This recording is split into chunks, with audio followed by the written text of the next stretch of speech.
ಇಲ್ಲಿ ಒಂದು ಡೈಸ್ ಎಸಿತಾರ. ಈ ಡೈಸಲ್ಲಿ ಯಾವ್ಯಾವ ನಂಬರ್ ಇರ್ತದೆ 1 ರಿಂದ 6 ತನಕ ಎಲ್ಲ ನಂಬರ್ ಇರ್ತದೆ ಡೈಸಲ್ಲಿ. ಇವಾಗ ಏನು ಕಂಡುಹಿಡಿಬೇಕು, probability of getting odd number ಎಷ್ಟು ಅಂತ ಕಂಡುಹಿಡಿಬೇಕು. ಆಡ್ ನಂಬರ್ ಬೀಳೋದು ಎಷ್ಟು ಚಾನ್ಸು ಅಂತ ಕಂಡುಹಿಡಿಬೇಕು. ಟೋಟಲ್ ಎಷ್ಟು ನಂಬರ್ಗಳಿರ್ತವೆ ಡೈಸಲ್ಲಿ, 1 ರಿಂದ 6 ತನಕ ಎಲ್ಲ ನಂಬರ್ ಇರ್ತದೆ. ಇವಾಗ ಅದರಲ್ಲಿ ಆಡ್ ನಂಬರ್ಗಳು ಯಾವ್ಯಾವುದು, ಇದರಲ್ಲಿ ಆಡ್ ನಂಬರ್ಗಳು ಅಂದರೆ ಇದು 1, 3, 5.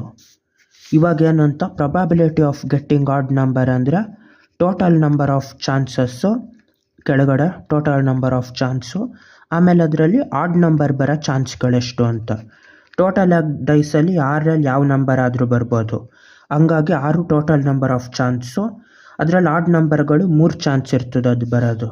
ಅಲ್ಲಿಗೆ 3/6 ಡಿವೈಡ್ ಮಾಡಿದ್ರೆ 3 3 ಹಾಫ್ ಚಾನ್ಸು. ಅಲ್ಲಿಗೆ ಡೈಸ್ ಎಸ್ದಾಗ ಅರ್ಧದಷ್ಟು ಚಾನ್ಸು ಆಡ್ ನಂಬರ್ಗಳು ಬರೋ ಚಾನ್ಸ್ ಇರ್ತದೆ, ಇನ್ನರ್ಧ ಆಡ್ ನಂಬರ್ ಬರ್ದಾನೆ ಈವನ್ ನಂಬರ್ ಬರೋ ಚಾನ್ಸ್ ಇರ್ತದೆ. ಬಾಯ್.